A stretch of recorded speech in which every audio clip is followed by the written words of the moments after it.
יוטיוב, אני דניאל, והיום נראה לכם איך אפשר לעשות צ'אטים לסלינג קונג. בואו נתחיל. דבר ראשון צריך להיכנס לסלינג קונג.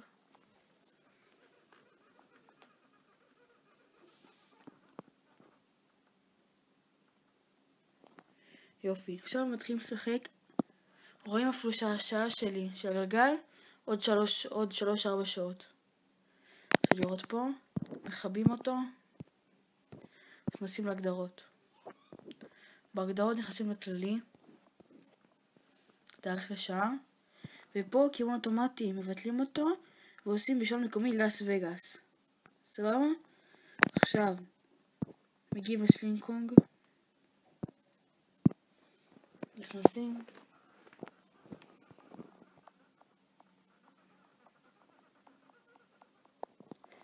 עדיין אותו דבר, לא השתנה שום דבר.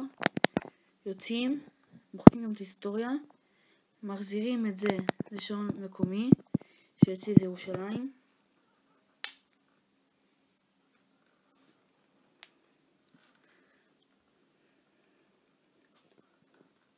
והנה גם הזה שלנו.